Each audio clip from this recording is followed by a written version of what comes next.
প্রণাম জমিদার বাবু। ও শরৎ, তুই এই সময় এখানে বাবার সাথে দেখা করতে এসেছিস নাকি?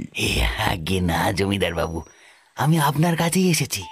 আসলে জানি না আপনাকে বলা উচিত হবে কি না, কিন্তু না বললেও যে চলবে না। তা কি হয়েছে কি শরৎ? কি এমন কথা বলবি যার জন্য তুই এত ইতস্তত করছিস? জমিদার বাবু, নূপুর, মানে আপনার কন্যা নূপুর। নূপুর? কি হয়েছে নূপুরের? কোথায় সে? আরে পরিষ্কার করে বল না। আগে জমিদার বাবু, বলতেও লজ্জা লাগছে। নূপুরকে দেখলাম ওই গ্রামের শেষ প্রান্তে বসে ওই গোয়ালাদের ছেলেটার সাথে বসে বসে এই রাসলীলা করছে। ছি ছি ছি ছি, দেখা যায় না চোখে। কে বলছিস? কে? আমার মেয়ে নূপুর? হ্যাঁ জমিদার বাবু, হ্যাঁ। আমিও তো দেখে বিশ্বাস করতে পারছিলাম না, কিন্তু যখন দেখলাম তারা দুজনে হাতে হাত দিয়ে ছি ছি ছি ছি ছি ছি, তাই বলে একটা নিচু জাতের ছেলের সাথে, হ্যাঁ, গ্রামের লোক দেখলে কি হবে বলুন তো? কি বলছিস তুই? গ্রামে এই খবর উঠলে যে সর্বনাশ হয়ে যাবে। শরৎ, শরৎ, তুই এক্ষুনি যা, এক্ষুনি গিয়ে মেয়ের সাথে সাথে ওই বজ্জাত ছোকরাটাকে মারতে মারতে নিয়ে আসবি। যা যা। ঠিক আছে জমিদার বাবু, আপনার যেমন হুকুম। আপনি একদম চিন্তা করবেন না, আমি থাকতে আপনার কোনো বদনাম হতে দেব না। আমি তোর সাথে, বুঝলি, তোর সাথে কয়েকজন লাঠিয়ালকে দিচ্ছি, ওরাও সঙ্গে যাবে।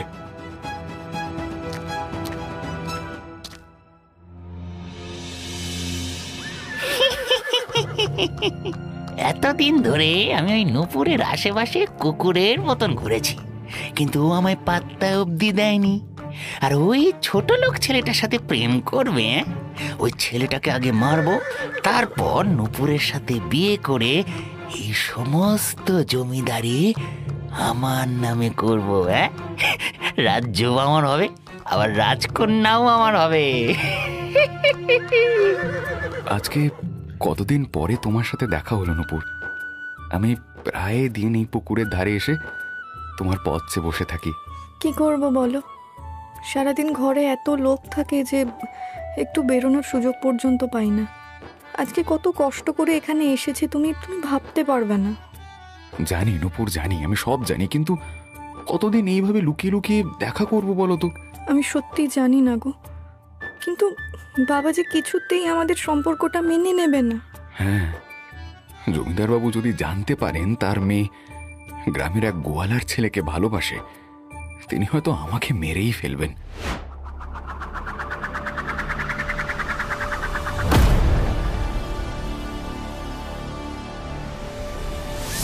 দাঁড়া দাঁড়া বলছি, দাঁড়া, আজকে তোদের দুজনকে আমি ছাড়বো না, দাঁড়া। জয়ন্ত আর নূপুরের বুঝতে বাকি রইল না যে তাদেরকে মারার জন্য ওরা আসছে। সর্বনাশ হয়েছে, সর্বনাশ হয়েছে। শরৎ আমাদের কথা বাবাকে বলে দিয়েছে। ওরা ওরা ওরা নির্ঘাত তোমাকে মারার জন্য আসছে। তুমি পালাও। না না না না না না, এই অবস্থায় আমি তোমাকে একা ছেড়ে রেখে যাব না, কিছুতেই না। দাঁড়া দাঁড়া বলছি, আজকে তোদের রাসলীলা আমি চিরকালের মতন ঘুচিয়ে দেব। জয়ন্ত, জয়ন্ত পালাও, ও আমাদের দিকেই আসছে, পালাও। নূপুর, নূপুর, আরো জোরে পা চালাও নূপুর। আমাদের আমাদের ওদের নাগালের বাইরে যেতে হবে, জলদি জলদি। এবার এবার এবার আমরা কি করবো জয়ন্ত? সামনে যে জঙ্গল, আমাদের এই জঙ্গলের মধ্যেই ঢুকে লুকিয়ে পড়তে হবে নূপুর, নইলে নইলে ওরা আমাদের ধরে ফেলবে। শিগগির চলো। ও, তার মানে ওরা এই জঙ্গলের মধ্যে ঢুকেছে। হ্যাঁ, কি ভেবেছিস বেঁচে যাবি? কখনো না। কি করছেন বাবু? ওই জঙ্গলের মধ্যে যাচ্ছেন কেন? তার মানে, হ্যাঁ, বুঝতে পারছো না ওরা এই জঙ্গলের মধ্যে ঢুকেছে? ওদের ধরতে হবে তো নাকি? চলো। না বাবু না, ওই জঙ্গল কোনো সাধারণ জঙ্গল নয়, ওই জঙ্গলকে সকলে ডাইনির জঙ্গল বলে। ওই জঙ্গলে ঢুকে কত লোকের যে মৃত্যু হয়েছে তার হিসেব নেই। আরে তোমরা পাগল হলে নাকি? এসব গল্প। আর জঙ্গলে না ঢুকলে ওদের ধরবো কেমন করে? বাবু, আমরা এখানেই অপেক্ষা করি, কিছুক্ষণের মধ্যেই ওরা বেরিয়ে আসবে। এই ভয়ঙ্কর জঙ্গলে থাকতে পারবে নাকি? ওই জঙ্গলে সাক্ষাৎ জম রয়েছে। আরে না না, যদি ওরা জঙ্গল পার করে অপর দিক দিয়ে পালিয়ে যায়? সেটা যে অসম্ভব বাবু, জঙ্গলের ওই প্রান্তে যে বড় নদী রয়েছে, ওই নদী ডিঙানো সম্ভব নয়। উফ, ঠিক আছে, তবে তবে এখানেই আমরা উঁট পেতে দাঁড়িয়ে থাকি, ওরা এলেই ধরে ফেলবো।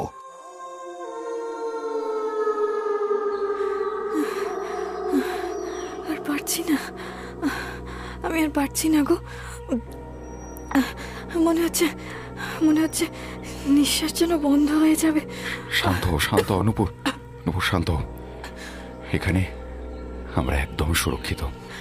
সে ঠিক আছে, কিন্তু আমার আমার আমার খুব জল তেষ্টা পেয়েছে গো।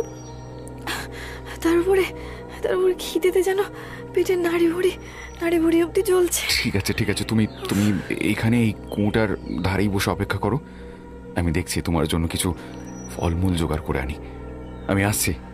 এই বলে জয়ন্ত জঙ্গলের মধ্যে এদিক ওদিক অনেক খুঁজে কিছু ফল জোগাড় করল। তারপরে সামনে বয়ে যাওয়া নদী থেকে নারকেলের খোলায় করে জল নিয়ে সেই কুয়োর কাছে এসেই তার বুক যেন ধড়াস করে উঠল। সে চমকে দেখল নূপুর সেখানে নেই। জয়ন্ত হাতের জিনিস রেখে উদ্ভ্রান্তের মতো চিৎকার করতে শুরু করলো। নূপুর, নূপুর, তুমি তুমি তুমি কোথায় নূপুর? হে ভগবান, এই জঙ্গলের মধ্যে আমি ওকে কোথায় খুঁজে পাবো এখন?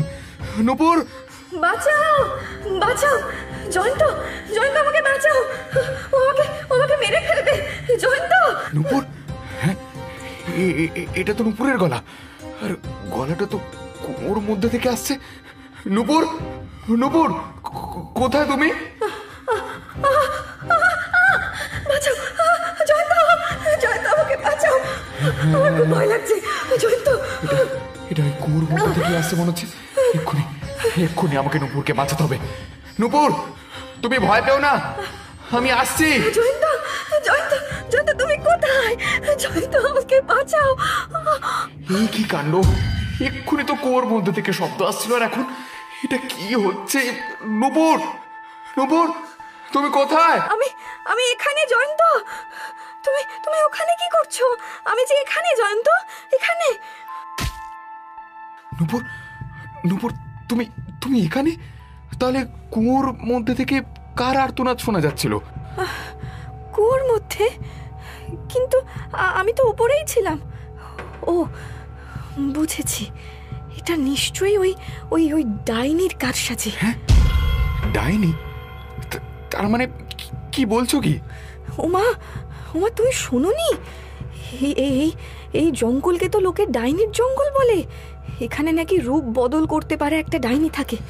নিশ্চয়ই সে তোমাকে আকর্ষণ করার জন্য ডাকছিল। কি বলছো কি? না না, তাহলে আর এই জঙ্গলে এক মুহূর্ত নয়। শিগগির চলো, আমরা এই জঙ্গল থেকে বেরিয়ে যাই। চলো।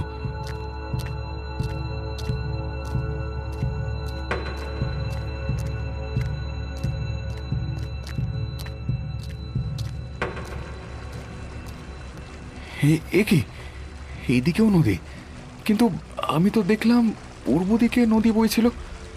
হে ভগবান, এবার আমরা যাব কোথায়? এই জঙ্গলের 3 দিকে যে নদী। চলো আমরা সামনের দিক দিয়েই যাই। এই জঙ্গল মোটেই সুবিধের নয়।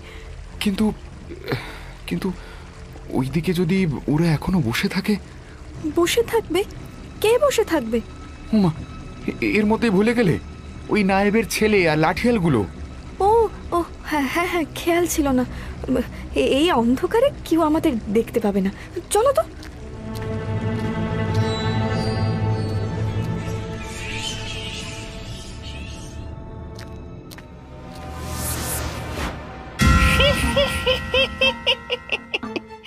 ভেবেছিলি পার পেয়ে যাবি, তাই না? অত সোজা না। সেই থেকে আমরা অপেক্ষা করছি। হ্যাঁ, এত সহজে তোদের রেহাই নেই। ছেড়ে দাও, ছেড়ে দাও, ছেড়ে দাও, আমাদেরকে ছেড়ে দাও। দেখো দেখো, আমরা কিন্তু কোনো অন্যায় করিনি। হ্যাঁ, ওসব ন্যায় অন্যায়ের বিচার ওই জমিদারের কাছে গিয়ে হবে। বামন হয়ে চাঁদে হাত দিবি, তাই না? হ্যাঁ বেটা বজ্জাত, এই মার ওকে, মার। ছেড়ে দাও, ছেড়ে দাও, আমাকে ছেড়ে দাও, আমি কিছু করি, আমাকে ছেড়ে দাও। এই চলো, ওকে জমিদারের কাছে নিয়ে চলো। জমিদারের মেয়ের সাথে প্রেম করবে, হ্যাঁ? কত সাহস! এই চল চল।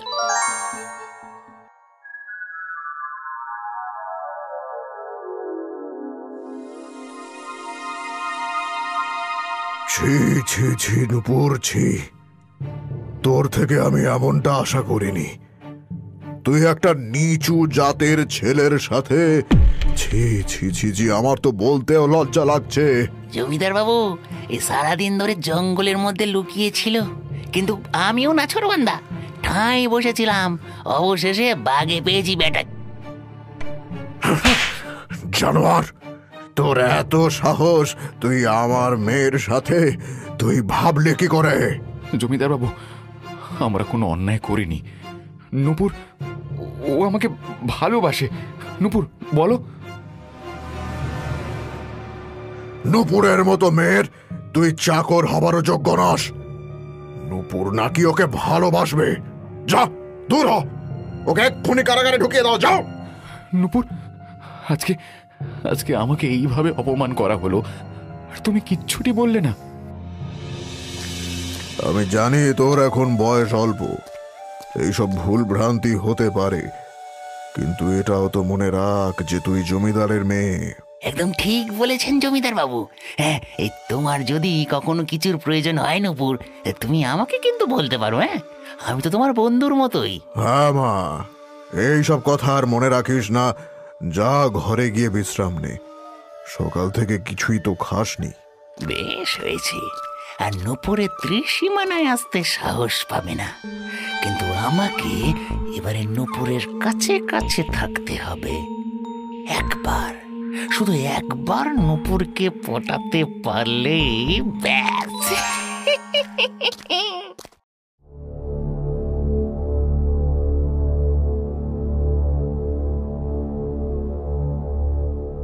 এরপর থেকে নূপুরের ব্যবহারে যেন পরিবর্তন শুরু হলো। এদিকে হঠাৎ করেই গ্রামের মধ্যে এক নতুন সমস্যা দেখা দিল। গ্রামবাসীদের খামার থেকে মুরগি, হাঁস, পায়রা উধাও হয়ে যেতে শুরু করলো। আর সেই সব প্রাণীগুলোর মুন্ডু কাটা দেহ পড়ে থাকতে দেখা গেল। জমিদার বাবু, বিশ্বাস করুন, কাল রাতে যখন আমি ঘুমাতে যাই তখন সব পরিষ্কার করে গিয়েছিলাম। তাহলে উঠোনের মধ্যে এই রক্ত হাড়গোড় করতে গেল রে? হ্যাঁ, ছি ছি ছি ছি, ছ্যা। জমিদার বাবু, সেটাই তো বুঝতে পারছি না। তাছাড়া খামার থেকেও যে কয়েকটা মুরগি উধাও হয়ে গিয়েছে। কেবল এখানের খামারে নয় জমিদার বাবু, গ্রামের অনেক গৃহস্থ বাড়ির থেকেই মুরগি, হাঁস সব উধাও হয়ে যাচ্ছে। সকলে খুব ভয় পাচ্ছে। সে কি কথা? জঙ্গলের দিক থেকে কোনো নরও খাদও গেল না তো? নইলে এইরকম ঘটনা তো স্বাভাবিক নয়। আগে তো কখনোই এরকম ঘটনা ঘটেনি। হ্যাঁ জমিদার বাবু, সেটাই তো। গ্রামের লোক হয়তো আপনার কাছে সাহায্য চাইতে আসবে। এরপরে আরো দুদিন কেটে গেছে। সেদিন রাতে শরতের ঘুম আসছিল না বলে সে একটু পায়চারি করার জন্য বাইরে বেরোলো। অন্ধকারের মধ্যে কিছুটা এদিক ওদিক করতেই সে দেখল জমিদার বাড়ির ফটক খুলে কেউ চাদর মুড়ি দিয়ে বেরোচ্ছে। শরৎ অবাক হয়ে বলল, এই রাতে তো জমিদার বাড়ির দারোয়ান ছাড়া কেউ জেগে থাকে না, তাহলে এরকম চাদর মুড়ি দিয়ে লুকিয়ে কে বেরোচ্ছে? দেখতে হচ্ছে তো।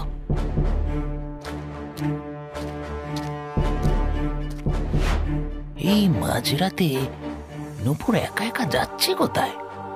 না, হেমের চরিত্র তো মোটেই সুবিধের নয়। নিশ্চয়ই নতুন কোনো নাগর জুটিয়েছে। দেখি তো।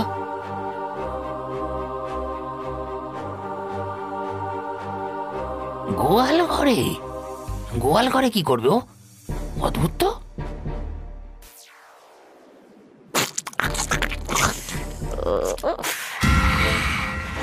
কি তৃপ্তি, খুব তৃপ্তি।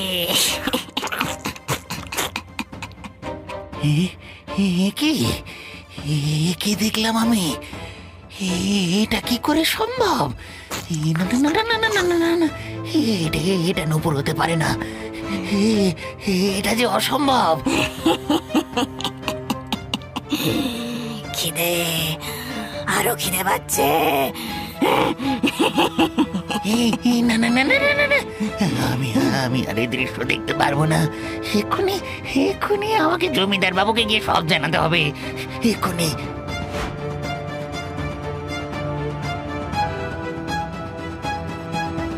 এটা এটা কি বলছিস কি তুই? না না না না, এটা অসম্ভব ব্যাপার। না জমিদার বাবু না, এটা আমি নিজের চোখে দেখেছি। আমি সত্যি বলছি, এটা এটা এটা আপনার মেয়ে নূপুর নয়, এটা নিশ্চয়ই অন্য কেউ।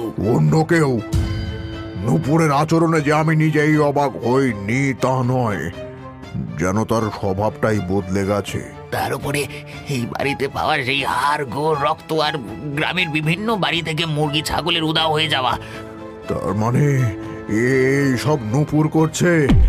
হে ভগবান, এ কি বিপদে ফেললে তুমি আমায়! না না না, আমাকে এক্ষুনি গুরুদেবের কাছে যেতে হবে, তিনি আমায় সঠিক পথ দেখাতে পারবেন।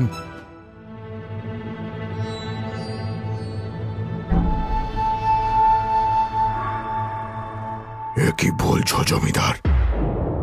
নূপুর মা কি এর মধ্যে অন্য কোথাও গিয়েছিল? কোন মুখে বলবো জানি না গুরুদেব, কিন্তু কিছুদিন আগেই নূপুর একটা ছেলের সাথে পালিয়ে গিয়েছিল, আর গ্রামের শেষ প্রান্তর জঙ্গলের মধ্যে। গ্রামের শেষ প্রান্তের জঙ্গল মানে ডাইনির জঙ্গলে? কি সর্বনাশ! তুমি আমাকে আগে বলবে তো। কেন গুরুদেব, কি হয়েছে? আমার নূপুর ঠিক হয়ে যাবে তো? এসব পরে হবে, আগে বলো, যেই ছেলেটার সাথে নূপুর মা পালিয়ে গিয়েছিল সে কোথায়? সেই জানোয়ারটাকে আমি মেরে কারাগারে বন্দি করে রেখেছি গুরুদেব, ওর জন্য আমি আমার মেয়েকে হারাতে বসেছিলাম। ভুল, একেবারেই ভুল। তোমার মেয়েকে ফিরে পেতে চাইলেই ওর জন্যই পাবে জমিদার। একটা নিরীহ ছেলেকে মেরে তুমি ভুল করেছ। যাও, শিগগির ওকে আমার কাছে নিয়ে এসো। কিন্তু গুরুদেব, ওই শয়তানটাকে... বৃথা সময় নষ্ট করো না জমিদার, এক একটা মুহূর্ত আমাদের জন্য মূল্যবান। ওকে নিয়েই আমাদের সেই জঙ্গলে যেতে হবে। এরপরেই জমিদার তক্ষুনি জয়ন্তের কাছে গেলেন এবং তার মুখ থেকে সেই জঙ্গলের বর্ণনা ও কুয়োর মধ্যে থেকে আসা অদ্ভুত শব্দের কথা শুনে গুরুদেবকে সব জানাতেই তারা তিনজন আর সঙ্গে কয়েকজন লাঠিয়াল নিয়ে ডাইনির জঙ্গলে গিয়ে উপস্থিত হল। তখন দুপুর পেরিয়ে বিকেল হয়েছে, চারদিক নিস্তব্ধ।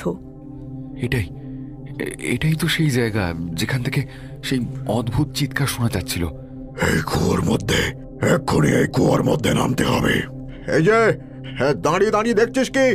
এক্ষুনি কুয়োর মধ্যে নেমে যা।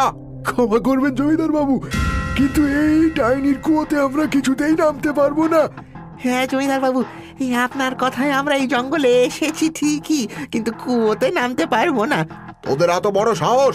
তোদের আমি... জমিদার বাবু, আপনি ভাববেন না, আমি নামবো কুয়োতে। আমি নূপুরকে নিয়ে আসবো।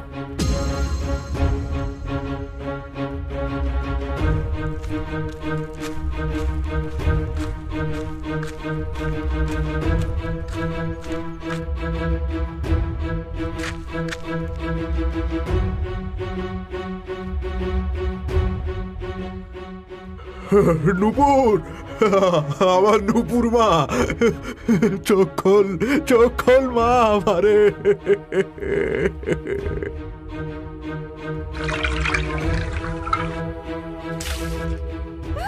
জয়ন্ত, জয়ন্ত, জয়ন্ত, তুমি তুমি কোথায় চলে গিয়েছিলে আমায় ফেলে? নূপুর, এই তো আমি যাইনি। ওই শয়তান ডাইনিটা... মা, তুই ঠিক আছিস তো মা? মারে। হ্যাঁ বাবা, ভগবানের কৃপায় আমি বেঁচে আছি, নইলে ওই ডাইনি আবারও ফিরে এসেছে। জয়ন্ত আবার ফিরে এসেছে। বেরিয়ে গেছিস? আবার বেরিয়ে গেছিস এখান থেকে? ছাড়বো না তোদের, আমি ছাড়বো না। জমিদার,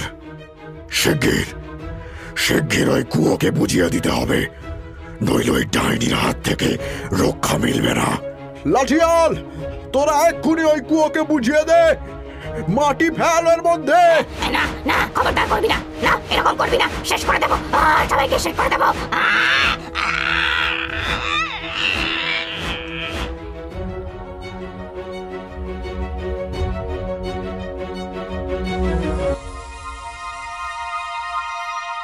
আর কোনো ভয় নেই জমিদার, ওই ডাইনি কুয়োর মধ্যে বন্দী হয়ে গেছে। কিন্তু কিন্তু কে এই ডাইনি গুরুদেব, আর সে এখানে এলো কি করে? সে অনেক দিন আগের কথা, জঙ্গলেই বাস করত এই ডাইনি। কেউ এই জঙ্গল দিয়ে বেরোলেই সে তাদের ঘাড় মোটকে মেরে ফেলত। একদিন গ্রামের লোকেরা মিলে এক তান্ত্রিক ডেকে ওকে মন্ত্র বলে কুয়োতে বন্দি করে রাখে। কিন্তু যতদিন না কেউ কুয়োর মধ্যে পড়তো, ও বাইরে আসতে পারতো না। এদিকে ভয়, কেউ এই জঙ্গলে আসতো না। কিন্তু সেদিন নুপুর মাই কুয়োতে পড়ে যেতেই ও মুক্তি পেয়ে যায়, আর নুপুরের রূপ ধারণ করে গ্রামে গিয়ে অনাচার শুরু করে। কিন্তু আজকে জয়ন্ত নুপুরকে উদ্ধার করতেই সে নিজের স্থানে এসে বন্দী হয়ে যায়। আপনাকে অনেক অনেক ধন্যবাদ গুরুদেব, আপনি না থাকলে আমি আমার মেয়েটাকে ফিরে পেতাম না। ধন্যবাদ আমাকে না, জয়ন্তকে জানাও নিজের প্রাণ বিপন্ন করে ও নুপুরকে বাঁচিয়েছে। কেউ যদি নুপুরের যোগ্য জীবন সঙ্গী হয় তবে সেটা জয়ন্ত জমিদার। তুমি ওদের আলাদা করো না। হ্যাঁ বাবা, আমি জয়ন্তকে খুব ভালোবাসি। ঠিক আছে মা, তুই যেমনটা চাইবি তেমনটাই হবে। আগামী অগ্রহায়ণে একদিন শুভ দিন দেখে আমি জয়ন্ত আর নুপুরের 4 হাত এক করে দেব।